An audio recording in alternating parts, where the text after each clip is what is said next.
जय श्री राम भक्तों, जय श्री बालाजी महाराज, जय माता की। कैसे हो आप सब? आशा करते हैं कि आप सब जो हैं सुरक्षित हैं, स्वस्थ हैं और बाबा की और माता रानी की असीम कृपा आपके ऊपर बनी हुई है, ऐसी कामना दिल से करते हैं। तो जैसा कि आप सबको पता है कि हर रोज़ एक नई से नई वीडियो आप तक लाने की कोशिश रहती है और आज की जो हमारी वीडियो है वो आपके लिए बहुत ही ज़्यादा ज्ञानवर्धक होने वाली है। अगर आप भी जो है आप भी पूजा पाठ करते हैं और आपको जो है मतलब नेगेटिव एनर्जी का भी साया है या फिर दिक्कतें आपको बहुत ज़्यादा बढ़ती है, बहुत ज़्यादा पूजा पाठ करते हैं फिर भी परेशान रहते हैं, तो बहुत सारी जानकारी आपको इस वीडियो में मिलने वाली है। अंत तक बने रहें। अगर वीडियो अच्छी लगती है तो लाइक करें, शेयर करें, कमेंट करें और अगर आप हमारे चैनल पे पहली बार देख रहे हैं तो चैनल को ज़रूर सब्सक्राइब करें, साथ में बेल आइकन है उसको प्रेस करें ताकि आने वाली हर एक वीडियो की नोटिफिकेशन सबसे पहले आप तक पहुँच जाए। चलिए शुरू करते हैं आज की वीडियो। जय श्री राम जी। जय श्री राम, जय श्री बालाजी महाराज। मेहंदीपुर की पवित्र कृपा आपके परिवार पर निरंतर बरसती रहे।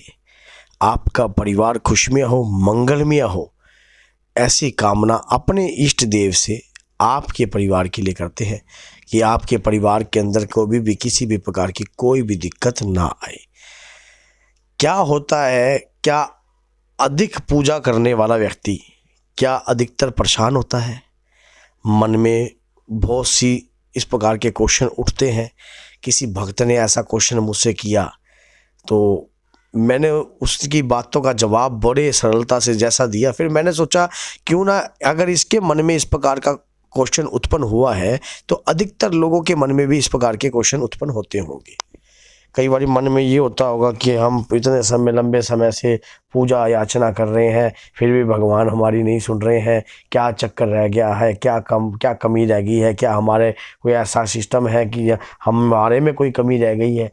तो सबसे बड़ी बात तो ये होता है कि जो परमात्मा है, हम अगर जब भी उसके नित्य नेम कोई पूजा याचना करते हैं तो वो उस तक जरूर पहुँचती है। क्योंकि जैसे कि श्री बालाजी महाराज की हम पूजा याचना कर रहे हैं, आप ये मत, इसमें संदेह मत लाइए, मन में इस प्रकार की शंका मत लाइए कि आपकी पूजा क्या बालाजी तक पहुंच रही है। भैया, अगर आप नित्य नेम भी, एक राम का नाम भी आप लोगे तब भी आपकी पूजा याचना पहुंचेगी। ये कहानी, मैं एक छोटी सी कहानी से एक आपको ये जो है भक्ति का पाठ बताता हूँ। एक बार एक बानिया था, वो पूजा याचना करता था, नित्य नेम लक्ष्मी नारायण लक्ष्मी नारायण लक्ष्मी नारायण लक्ष्मी नारायण लक्ष्मी नारायण का नाम जपता रहता था। ओम लक्ष्मी नारायण, ओम लक्ष्मी नारायण, उठते बैठते सोते जागते, उठते बैठते सोते जागते कंटिन्यू। लेकिन उसका नित्य नेम नहीं था पूजा करने का। बस वो वहाँ भी धूप बत्ती दिखाई, लक्ष्मी नारायण लक्ष्मी नारायण लक्ष्मी नारायण, इस प्रकार। तो एक दिन क्या हुआ कि नारद मुनि जी भी अपना जो है बैकुंठ को आ गए, जहाँ श्री विष्णु जी अपना क्षीर सागर में निवास करते हैं। तो माँ लक्ष्मी और विष्णु भगवान वहाँ पर विराजमान थे। तो ओम नारायण नारायण नारायण नारायण करते करते तो नारद मुनि जी से पूछा कि माता लक्ष्मी ने कि प्रभु किस लीला में व्यस्त है, किस लीला में ध्यान मदन है, ऐसी कौन सी लीला है जिसमें ध्यान मदन बैठे हैं? तब माँ ने कहा कि इनका कोई भक्त है, वो कंटिन्यू पूजा याचना कर रहा है। तो उन्होंने कहा कि इस संसार में मेरे समान कोई प्रभु का भक्त नहीं हो सकता, क्योंकि प्रभु ने हर किसी का अहंकार तोड़ा भी है और चेक भी किया है। तो उन्होंने कहा कि अगर मेरे समान कोई भक्त हो, नारद जी ने कहा, तो मैं ऐसा देखना चाहता हूं उस भक्त से। तब उन्होंने कहा कि प्रभु ने अपनी आंखें खोली तो उन्होंने कहा कि देखिए, एक भगत है मेरा, वो अभी उसके बारे में बताया नहीं था। तब उन्होंने कहा कि चलो मैं एक परीक्षा लेता हूं आपकी छोटी सी, आप ये तेल का प्याला ले लीजिए और पूरे ब्रह्मांड का आप विचरण करके आइए और मंत्र मेरा यही चलता रहना चाहिए, नारायण नारायण नारायण नारायण नारायण लक्ष्मी नारायण। तो क्या ठीक है, उन्होंने ले लिया। अब अपनी वो जो वीणा थी वो रख कर नारद मुनि जी नारायण नारायण करते चले, और जब थोड़ा सा जाते हैं तो उसमें से देखो तेल का बूंद नहीं निकलनी, गिरनी चाहिए नीचे। अब ध्यान कहाँ आ गया? तेल पे, तो वो नारायण भूल जाते हैं। जब वो चलते हैं फिर नारायण भूल जाते हैं। तो इसी प्रकार से जब नीचे वो जो प्रभु का भक्त था वो तो उठते बैठते सोते खाते पीते, लघु शंका के समय भी, यहाँ तक कि कोई समय उसने छोड़ा नहीं जिसमें वो प्रभु का सिमरन ना करता हो। तो जब जाकर नारद जी तो यहाँ से यहाँ तक नहीं चल पाए, तो परीक्षा में फेल हुए। तब नारद जी को कहा कि जाइए आप मेरे भक्त की परीक्षा लीजिए। तो भगत की परीक्षा ली जाकर। तो भगत जो था उठते बैठते उसको पहले ऑब्जर्व किया, नारद जी ने देखा कि हाँ भाई वाकई में ये भगत जो है परीक्षा लेने के लायक है या नहीं है। देखा वो तो लक्ष्मी नारायण लक्ष्मी नारायण लक्ष्मी नारायण, जो भी गा के भी आता है लक्ष्मी नारायण जी लक्ष्मी नारायण जी, तो जैसे सीताराम बोलते हैं हम, तो इसी प्रकार उसके मुख में जो है प्रभु का नाम का सिमरन तो जो कंटिन्यू चलता रहा, कंटिन्यू चलता रहने का। लेकिन उसको यही नहीं पता, देखिए आप सोच के देखिए, उसको ये नहीं पता कि इस भक्ति का फल मुझे कितने गुना मिलेगा। ये अज्ञात भक्ति थी। इस भक्ति को वो कोई गिन के नहीं कर रहा था। इस भक्ति के अंदर किसी की तैयारी नहीं थी, परिप्रेन पेपर नहीं था कि मैं तैयार होकर ही बैठूंगा और मेरे को ये भक्ति करनी है। ये अंतरात्मा की भक्ति थी, अपने प्रभु का सिमरन था जो अंतरात्मा के से निकल रहा था। तो वो क्या हुआ देख, और ये भी नहीं पता कि भगवान मेरे ऊपर दृष्टि डाले बैठे हैं, कोई मेरा भी नाम ले रहा है और भगवान देख रहे हैं मुझे। उसको तनिक ज्ञात भी नहीं था इस बात का कि मुझे भगवान मेरी परीक्षा लेंगे। तो उस समय क्या हुआ, जब देखा कि भाई, और उसको लग गई लघु शंका, नारद जी ने लघु शंका लगाई उसको। तब देखा भाई लघु शंका करते वक्त भी उसने लक्ष्मी नारायण का नाम लिया। भाई नारद जी साधु का वेश लाके, अरे शर्म कर, तू लघु शंका कर रहा है और लक्ष्मी नारायण का नाम ले रहा है। तब भी वो उसको बोलता है कि लक्ष्मी नारायण। तब उसने जाकर अब क्या करा, अब गाक बन के नारद जी गए। तो जब वह जाकर उसको डिस्टर्बेंस करी तब भी उसने लक्ष्मी नारायण, क्रोध किया तब भी लक्ष्मी नारायण। मान लो उसकी जो अज्ञात भक्ति थी, उसकी जो अज्ञात भक्ति थी वो दिख नहीं रही थी। वो खुद नहीं जानता था कि मैं अंदर से कितनी अटूट भक्ति कर रहा हूं, क्योंकि वो सरल था, उसमें कहीं छल और कपट की बू नहीं आ रही थी। तो इस प्रकार की जब वो भगवान ने स्वयं जाकर उसको दर्शन दिए, उसको दर्शन देकर अपने बैकुंठ धाम को प्राप्ति दी। तो ऐसे भक्त जो होते हैं, हम जब अज्ञात भक्ति करते हैं, हम सोचते हैं कि हमने बहुत अधिक भक्ति कर ली, हम सोचते हैं कि हम पूजा याचना जो कर रहे हैं कंटिन्यू बहुत ज्यादा पढ़ कर रहे हैं। भैया पूजा और याचना जो सिद्धि और साधनाएं, ये कभी दिखा के नहीं की जा सकती।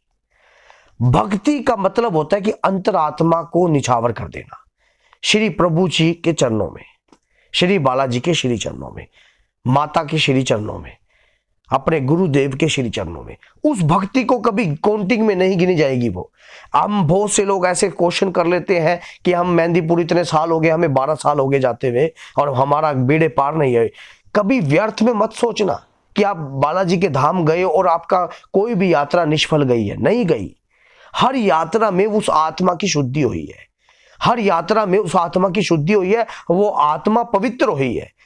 समझ क्या रह गई, सिर्फ आपकी जो स्मृति है वो गलत तरीके की हो गई कि ये सोच हो गई कि मैं कहीं वहां जा रहा हूं और अधिक से ज्यादा मैंने भक्ति भी करी, मैंने माला जपी। कलयुग में तो लोग ऐसे 108 की माला जप लेते हैं, हनुमान चालीसा को पढ़ लेते हैं 100 बार, तो कहते हैं मैंने 100 बार हनुमान चालीसा पढ़ रखी है। भैया सरल भक्ति कीजिए, जो सरल होता है, अधिक भक्ति कर ले चाहे कुछ भी कर ले, उसका इंद्र का सिंहासन हिलने लग जाता है, अपने आप ही आवाज पहुंच जाती है। मान लो जो भगत होगा उसकी दिक्कतें ज्यादा होंगी, उसकी परीक्षाएं भी ज्यादा होंगी। अधिक भक्ति करने वाला व्यक्ति परेशान नहीं होता, वो प्रभु के परम धाम के लायक बनाया जाता है, प्रभु के श्री चरणों के लायक बनाया जाता है। उसको अंदर जो तापस कहते हैं ना कि जितना जो लोया है और जितना गोल्ड है, जितना तपता है उतना निखरता है। तो जितना भक्ति के रस में हम जितना भी डूबते हैं, जितना भी अंतरात्मा में हम प्रेम करते हैं श्री बालाजी महाराज के श्री चरणों में, उतना ही निखरते हैं। क्या हनुमान जी को हमारा संदेशा पहुंचाने के लिए किसी बीच के कंपाइलर की जरूरत पड़ेगी क्या? नहीं पड़ेगी। भगवान अपने लाखों की भीड़ में भी अपने भक्त की पहचान कर लेते हैं। इस प्रकार की अटूट भक्ति जब आपके अंतरात्मा से निकलेगी प्रभु के प्रति, तो वो भक्ति आपकी हनुमान जी तक जरूर पहुंचेगी।